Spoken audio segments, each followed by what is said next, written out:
안녕하세요. 톡닥톡톡닥 아나운서 김문정입니다. 우리의 신체 가운데 가장 노화가 빨리 시작되는 곳, 바로 눈입니다. 그래서일까요? 대부분의 사람들은 나이를 먹으면서 눈이 나빠지면 단순 노안으로 생각하고 쉽게 넘긴다는데요. 하지만 갑자기 눈이 침침하고 또 물체가 구불구불해 보인다면 반드시 이 질환 의심해야 한다고 합니다. 우리나라 3대 실명의 원인이자 또 한두 달 사이에도 급격히 시력을 잃을 수 있는 질환, 나이 관련 황반변성. 오늘 톡닥터토닥에서는 안과 전문의 양현식 선생님과 함께 나이 관련 황반변성의 위험성과 또 치료 과정에 관한 이야기 나눠보겠습니다. 선생님 안녕하세요. 네, 안녕하세요.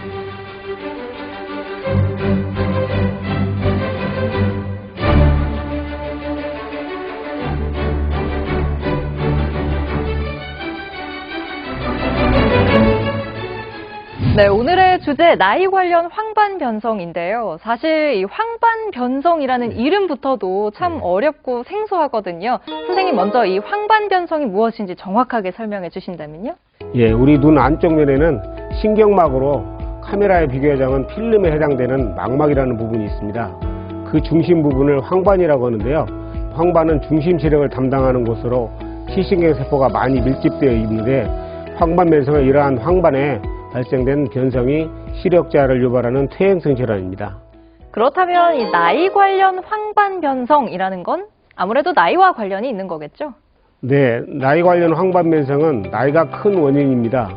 40대에서는 1.62%, 50대에서는 5.16%, 60대에서는 11.68%, 70대 이상에서는 17.97%로 발생하고 있으며 심한 시력저를 보이는 습성과 위축성 황반변성의 경우는 10년마다 4배씩 증가할 만큼 나이와 아주 관련이 큽니다.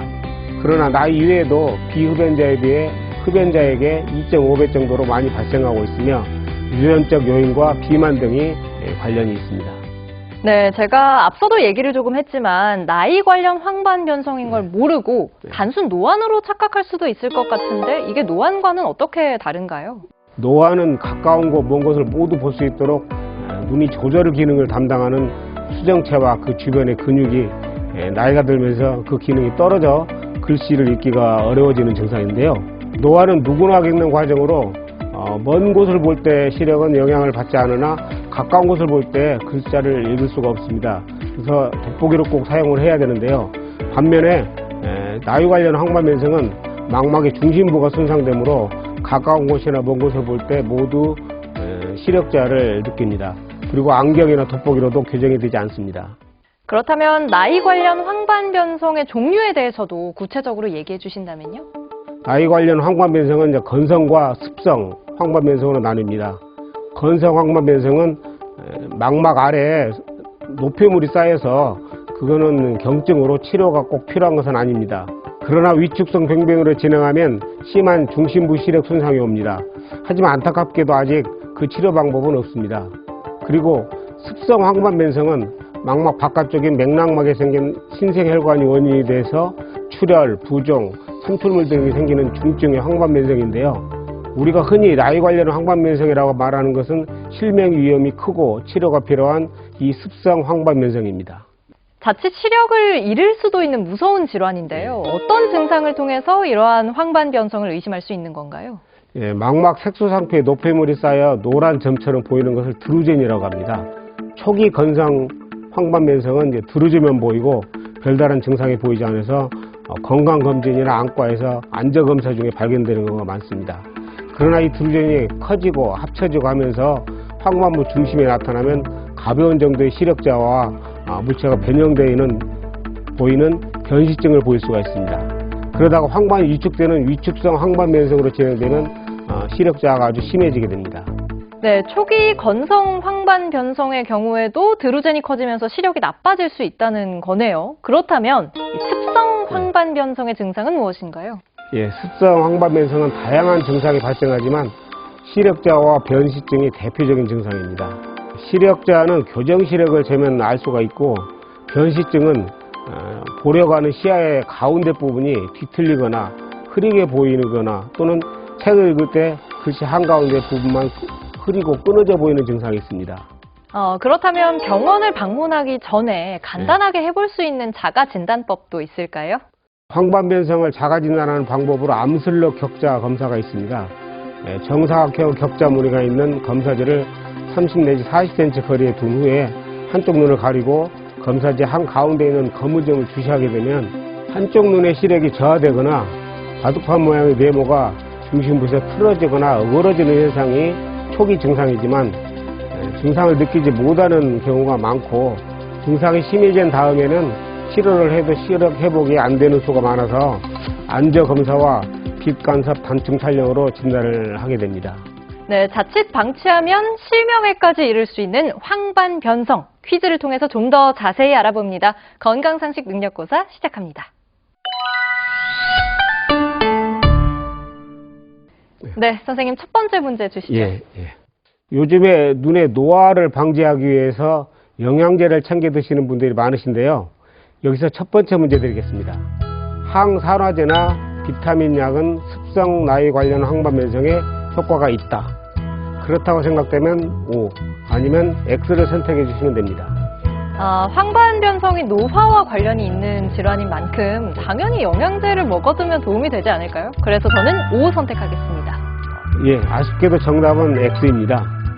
하지만 습성이 아닌 건성 나이 관련 황반변성이고 초기인 경우라면은 이 항산화제나 비타민 같은 약물들이 실명을 초래할 수 있는 후기로 진행하는 것을 일부 막는 효과는 있을 수 있습니다.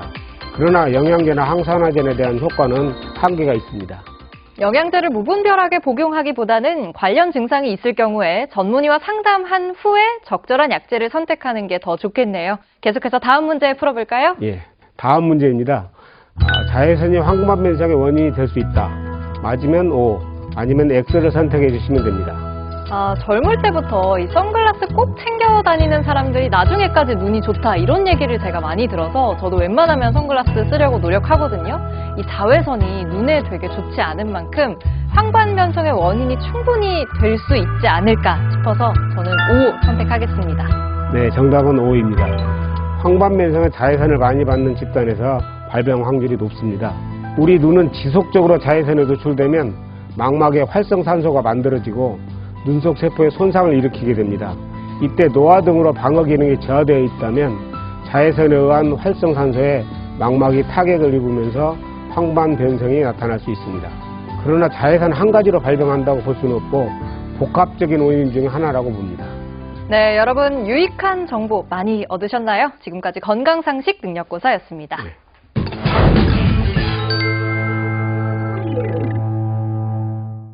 선생님, 이 황반변성 증상이 있어서 네. 병원을 찾을 경우에 안과에서는 이와 관련해 어떤 검사를 하나요? 예, 시력과 안압, 안저검사 등 기본적인 안과 검사를 한 후에 황반변성이 의심되면 형광 안저 촬영술과 자가 형광 검사, 빛간섭 단층 촬영을 합니다. 하지만 출혈이 심한 경우와 습성 황반변성의 종류를 파악하기 위해서는 인도사이아닌 그린 안저 조형술이 필요하기도 합니다. 네, 이런 검사들을 통해서 황반변성 진단이 내려졌다면 어떤 과정을 거쳐서 치료를 하게 되나요?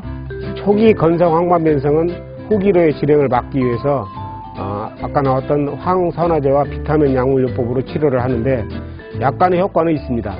그리고 습성 황반변성의 한 종류인 결절 맥락막 혈관병증은 결절을 없애기 위해 강력한 요법이 시행되고 있으나 기본적으로는 눈 안에 직접 약물을 투여하는 안군의 주사가 주된 치료라 할 수가 있겠습니다.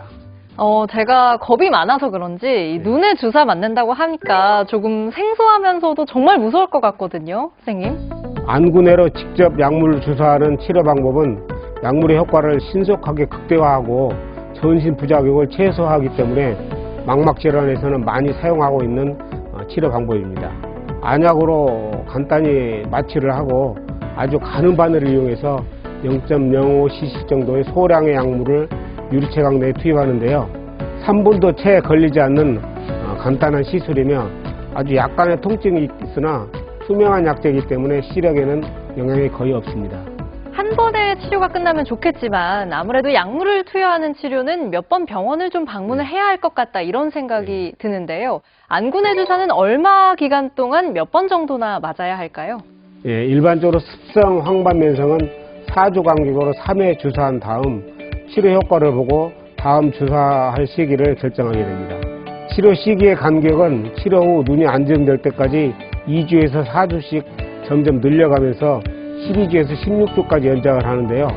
중간에 황반부 삼출물이나 부종, 출혈이 재발하면 치료 시기를 다시 줄여서 주사를 하게 됩니다. 이 경우에 시력은 어느 정도까지나 좋아질 수 있을까요? 예, 안군의 주사 치료를 시작하면 대개 황반부 두께가 얇아지고 시력도 좋아지지만 정상 시력까지 회복되는 경우는 드물고 치료를 지속해야 초기에 개선된 시력이 유지되는 질환입니다. 그렇다면 혹시 치료를 받았는데 효과가 별로 없고 실명을 하는 경우도 나오나요? 예, 이미 황반부의 변성이 진행돼서 섬유화된 막으로 대치가 되어버린 다음에는 치료에도 효과가 없습니다. 그리고 안군의 주사 치료를 받았다 하더라도 여러 번 재발하거나 치료를 게을리한 경우는 섬유화가 되고 망막의 중심부인 황반부가 기능을 잃어 실명을 할 수가 있겠습니다. 아무래도 나이와 관련이 돼 있기 때문에 예방이 쉽지는 않겠지만 그래도 발병 시기를 조금 늦출 수 있는 방법은 있겠죠? 황반 변성의 위험 요인인 흡연을 피하고 고혈압 등 망막에 영향을 줄 수 있는 전신질환을 잘 관리를 해야 합니다. 또한 외출 시 선글라스를 착용하여 강한 햇빛으로부터 눈의 부담을 줄이는 것도 도움이 됩니다. 그리고 무엇보다 중요한 것은 정기적인 안과 검사로 평소 눈을 건강하게 관리하는 것인데요. 50세 이상인 분들은 1년에 한 번 정도 안저검사를 통해 황반 변성을 포함한 망막 질환의 위험도를 파악하고 적절하게 관리를 해야 되겠습니다. 네, 마지막으로 황반 변성과 관련해서 시청자분들께 당부 말씀 전해주신다면요? 황반 변성이 한쪽 눈에 발생하면 반대쪽 눈에도 발생할 가능성이 매우 높습니다. 따라서 나이 관련 황반 변성은 조기 발견이 특히 중요한데요. 또한 증상이 있으면 정확한 진단과 적절한 안군의 주사를 맞고 꾸준히 경과 관찰하면서 지속적인 치료를 해야 그 시력을 유지할 수가 있겠습니다. 지금은 건강검진에도 안저 촬영이 포함될 정도로 눈 건강에 대한 관심이 높아지고 있는데요. 건강한 눈을 위해서 정기적으로 안과에 방문하여 검사하는 것이 무엇보다 중요하겠습니다. 네, 톡닥토토닥 오늘은 양현식 선생님과 함께 나이 관련 황반 변성에 대한 이야기 나눠봤습니다. 다음 시간에도 유익한 의학 정보로 인사드리겠습니다. 함께 해주신 시청자 여러분 고맙습니다.